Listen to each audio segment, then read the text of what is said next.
If you like what I do, consider joining my channel or donating to my coffee. Links in the description.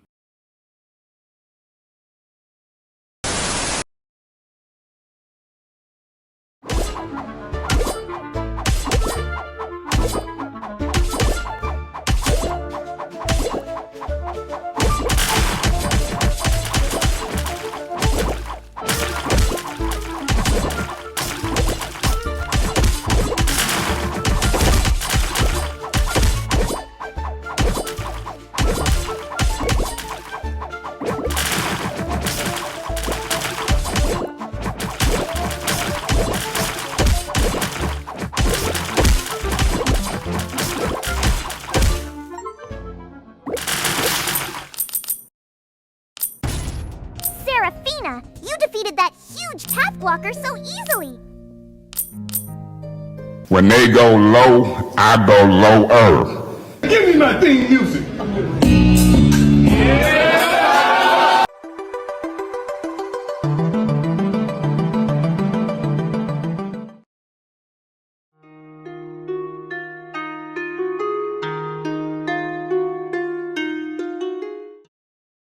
I can't really think of a clever or insightful intro for Shattered Divinities. I seriously just picked up the game because I thought its chibi-esque art style was adorable, and I loved how quickly the main soldier lady moved, both in and out of combat. In all honesty, it's a pretty unassuming looking game with a generic anime art style for its character portraits, and its pixel art, while nice in motion, didn't really pop with creative or unique designs. So you can imagine my surprise when Shattered Divinities ended up being one of my favorite Metroidvanias I've played this year. But let's not get ahead of ourselves. I should probably set this game up properly first. You play as Seraphina, a warrior who awakens inside a mysterious prison with no memory of who she is or how she ended up there. Through a few helpful guides, she learns this land was once ruled by 4 deities who vanished centuries ago. Everyone who wakes within the prison was once condemned for rebelling against those deities, and with their disappearance, the realm has begun to rot. Now Seraphina and her newfound allies must uncover the truth behind the gods' fall and stop the calamities consuming their world. That's a great setup for a great Metroidvania. Now, let's talk about what makes Shattered Divinities so great. Combat. It's funny. I spent the intro praising Shattered Divinities, only to jump straight into combat, which is probably the game's weakest aspect. Combat's not bad, but come on. You saw the cold open. Not every boss is that simple, but they're not far off. There's really no two ways to say it. Shattered Divinities is an easy game for babies. To the game's credit, there are plenty of accessibility options, including presets and full customization. So if the game's bite ever feels too soft, you can sharpen its teeth however you want. I played on difficult, the setting above easy, but I might suggest you bump up the difficulty another notch if you want a real challenge. Anyway, what does combat actually look like? Lots of sword swiping. Seraphina starts with an infinite ground combo that's mindless fun. On difficult, the enemy AI was so brain dead, I could stand still and swipe as they walked forward to volunteer their body to science. Regular enemies don't really test you much. Seraphina eventually gets a few other moves to round out her sword swiping repertoire, like a down slash for some pogoing, and a few special moves she can pull off that costs mana. This bar up here that recharges over time. Beyond the traversal benefits, like how the ground pound can destroy certain floors, I didn't really use any of her special moves beyond the attack that fires a long-range beam. There's this move I unlocked. That's pretty ridiculous. Yeah, I don't know. Combat was so easy, I mostly tank and spanked the bosses with a regular sword combo. Who needs to remember how to do all these moves and manage mana when swipe, swipe, swipe, swipe, swipe, swipe gets the job done? Again, this may not be the case in higher difficulties, so I will take this time to remind you to consider a higher difficulty than difficult if you play Shattered Divinities, which you should, because it's awesome, even though I haven't exactly conveyed that yet at this point in the review. Anyway, let's move on to Seraphina's defense options. She has a shield she can hold up for as long as it takes to burn through her mana. This shield blocks most attacks and can deflect projectiles back at enemies. She also gets phase step, a dash and air dash with iframes. And lastly, she has healing crystals, this game's Estus flasks. So if things get dicey during your swipe strategy, you have plenty of ways to protect yourself, regroup, and get back to swipe. This is the part of the combat section where I talk about the bosses, but I really don't have much to say. Some are just bigger versions of regular enemies. Some are actually kind of cool with some hype around them. One of them's this fucking mushroom I hate, but they're all pretty easy. Again, please consider upping the difficulty on this game if challenging combat is something you value in your Metroidvania. And that'll do it for combat. Combat in Shattered Divinities is flashy, fun, and packed with tools to keep you safe, but it rarely asks much of you unless you crank the difficulty higher. Seraphina's infinite combo, her mana-powered specials, her shield, her iframe dash, and her healing crystals give you more than enough ways to bulldoze through enemies and bosses alike, making most encounters feel more like playful sword swiping than true tests of skill. If you want meaningful resistance, you'll need to raise the difficulty. Otherwise, expect a breezy combat experience that's still somewhat satisfying, if not undeniably simple. Abilities, platforming. The best thing about controlling Seraphina is how frickin' fast she is. Her base movement's already quick, but pretty early on you can find an ability shard that increases your movement speed further, and boy, does it make getting around a breeze. As for Seraphina's abilities, there's not much to report. Double jump, wall jump, air dash, it's all here. Plus a move that lets you summon bosses and enemies you've defeated. I liked the pig because he would break walls. I also unlocked this skull to follow me around. He didn't do anything, but I was glad he was there. The most interesting thing about Seraphina's abilities was how you earn them. Sometimes you're given an ability for defeating a boss, sometimes for leveling up a divine mark, which is what your abilities are called. More on that in the next section. And sometimes you just straight up find abilities. When it comes to platforming, it's all right in the beginning and then picks up in the mid-game. The moment-to-moment platforming is great simply because Seraphina's so fast, and the mid-game introduces a few cool biome gimmicks to mix things up and keep things fresh. Like the spatial distortions that teleport you around a room, these ice balls you can pogo off of, and elevators you have to learn how to navigate. Overall, platforming's pretty tame, but there are some optional sequences that'll make you sweat. They're not that bad, but if you do find them to be too much, you can actually skip entire sections from the settings menu. That's it for this section.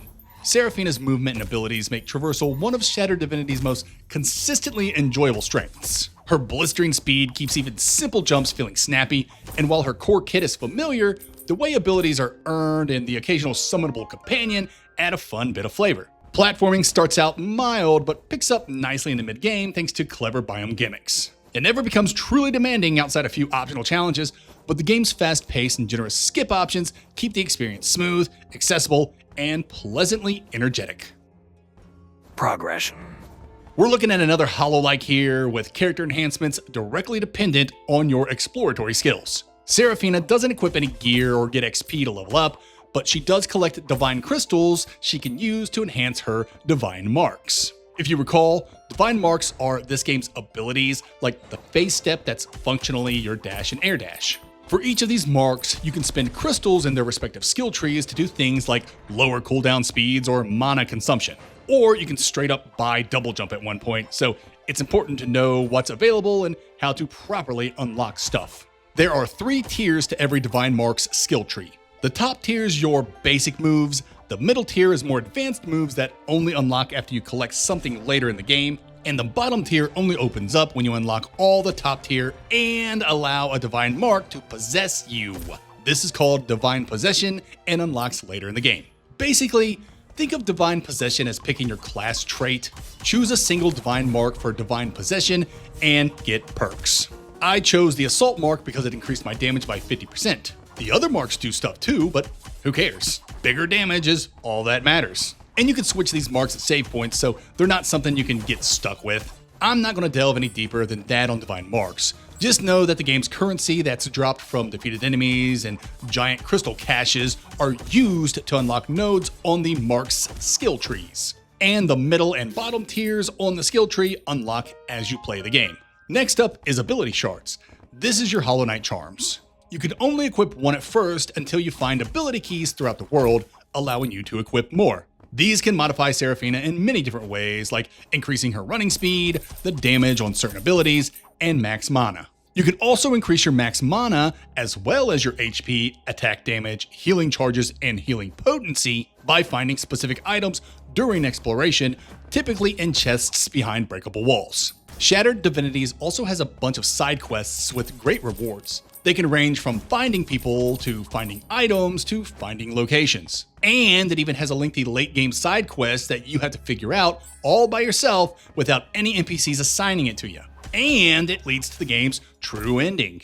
And you know I love that. That's it for progression. To put it mildly, Shattered Divinities progression is addictive thanks to how it constantly drip feeds you with meaningful and impactful upgrades. And that's why I consider the game's progression to be one of its most satisfying strengths. Divine Marks act as flexible ability trees you can shape with crystals, opening new moves and improving existing ones. Ability shards add another layer of customization, letting you tweak Seraphina's stats and playstyle, while hidden upgrades scattered throughout the world steadily boost your stats and healing capabilities. Side quests round everything out with extra rewards, including a late game chain of events that leads to the true ending, making progression feel consistently rewarding and giving you plenty of reasons to keep digging deeper into this world. Exploration. I'll just get the $1 million question out of the way. Yes, Shattered Divinities exploration is highly rewarding. And you'd have already guessed that after listening to the progression section. When it comes to Metroid and Hollow-likes, exploration and progression are directly linked, so when one is strong, the other almost always follows. But while progression and collectible finding do a lot of the heavy lifting, they can't take all the credit. Shattered Divinity's actual exploratory structure not only complements the game's addictive progression, it's perfect for guiding players along this shorter Metroidvania experience and is my favorite structural format in the genre. I like to call it segmented non-linear exploration. It's a structure mainly used in shorter, more modest Metroidvanias because it provides a strict linear structure while also giving players the freedom they crave in Metroidvanias. Here, let me draw you a diagram. In a segmented non-linear structure, there are clear critical or fixed points within the game that will require you to do them in a specific order, but the spaces between each fixed point are filled with non-linear paths that'll eventually converge into the next fixed point. Whether you have to complete each path between each fixed point varies by game, but this format is an excellent way to give the game a strict structure or backbone while also giving players the non-linear freedom they want in a Metroidvania. This structure is peak guided non-linearity that, in my opinion, best facilitates open world Metroidvania grade exploration. This structure keeps players focused on both meaningful gameplay progression and the narrative while minimizing the risk of cognitive overload. In other words, the segmented non-linear structure creates an excellent balance between linear and non-linear exploration. It's having your cake and eating it too. Here's a better infographic I made that's hopefully a bit more readable. Now, you're probably looking at this graphic and saying, well, no shit, Guru, that's how Metroidvanias work. And you're not wrong, but there's nuance in how different MVs handle exploration.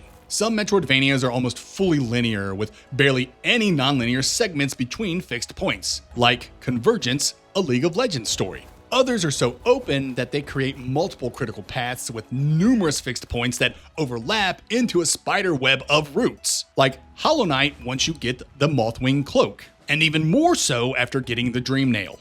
I'm not diving into every possible exploratory structure today, but that sounds like a fun topic for another video.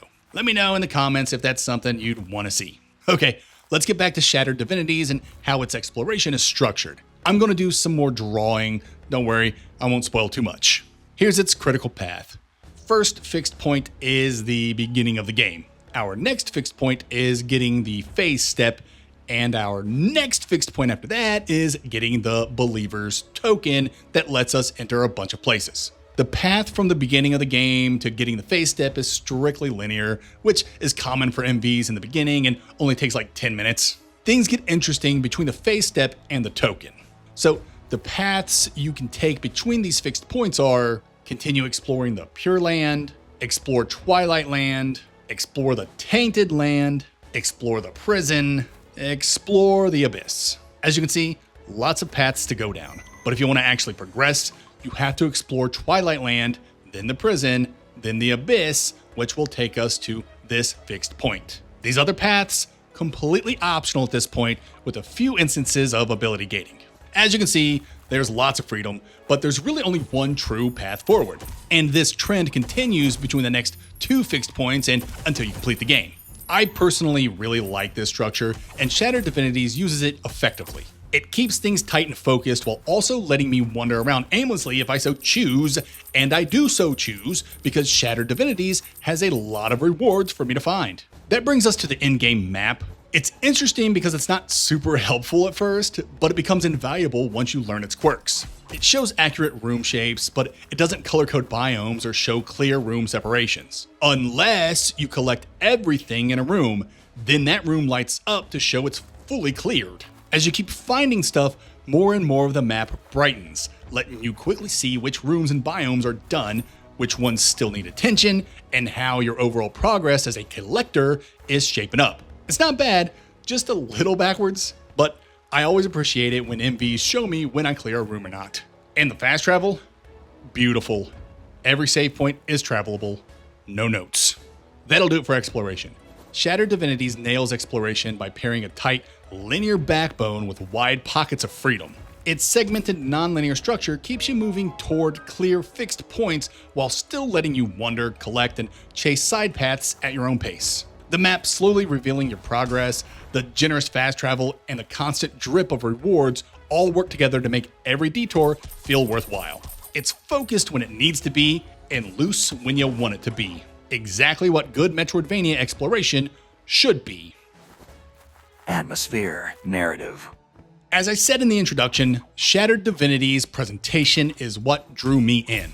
I liked how colorful it was, how cute the chibi-like characters were, and the nice pixel work. It all came together to strike my nostalgic nerve just right. The environments are nice too, though a lot of them are pretty bog standard for an MV. Forest area, dark area, ice area, fire area. It works, but only because there are a couple more interesting areas sprinkled throughout. I really liked Twilight Land and its use of environmental storytelling, not just with the environment, but also with the biome mechanic. But yeah, I can see someone looking at Shattered Divinities' trailer and writing it off as generic, which is a shame because the game is way more fun and charming than its surface suggests. As for the narrative, I was actually pretty interested in the story. I was curious as to what happened to this world, why the gods left, and how Seraphina, Starla, and the gang were gonna make things right and save the day. And for a story that could easily lean into dark tones and melancholy, the game instead surprises by being as anime as it possibly can be. Don't get me wrong, there are some dark revelations and some serious moments with emotional weight, but most of the game's narrative is told through character dialogue, and these characters are goofy. And I was cool with that. Character interactions were genuinely humorous and endearing, so when the heavier stuff hit in the late game, it hit much harder. I'd like to wrap this section up by applauding the game for having multiple endings. One that's super depressing and bittersweet, and the other being super optimistic and ensuring everyone lives happily ever after with a side of silly. These extremes are exactly what I love in my Metroidvania endings because it makes all the effort to get the true ending feel even more worth it. And I don't care if it's cliche or tropey, I like what I like. That's it for this section. Shattered Divinities delivers a presentation and story that feel far more charming and engaging than its familiar biomes or modest visuals might suggest. Its colorful art, playful character writing, and dark themes give the world real personality, and the dual endings add a satisfying sense of payoff for players who go down the true endings path. It's a cozy, anime-flavored adventure that knows when to be silly, when to be sincere, and when to be dark, and ultimately leaves a stronger impression than you'd expect just from looking at its surface. Final thoughts and score. Shattered Divinities is a fast, colorful, and charming adventure that shines brightest when you're moving, exploring, and powering up. Its presentation is warm and nostalgic, its progression loop is highly rewarding, and its world is packed with personality. The combat may be simple and the challenge light unless you crank up the difficulty, but the overall experience remains fun, energetic, and consistently engaging from start to finish. I award Shattered Divinities an 8 out of 10. Shattered Divinities is available on PC. I played the game exclusively on a Steam Deck with 0 issues, and therefore give it a Steam Deck rating of verified. Fair placement. Shattered Divinities' Metroidvania fundamentals are solid. It has snappy combat movement, a steady drip of meaningful upgrades, and an exploration structure that expertly balances freedom with direction. Its world is dense with secrets, and it has fun characters and an interesting story. The weaker combat, bland platforming, and generic environments hold it back from the genre's top shelf, but the game's pacing, exploration flow, and upgrade economy will definitely keep you hooked. Shattered Divinities rebels in the B tier.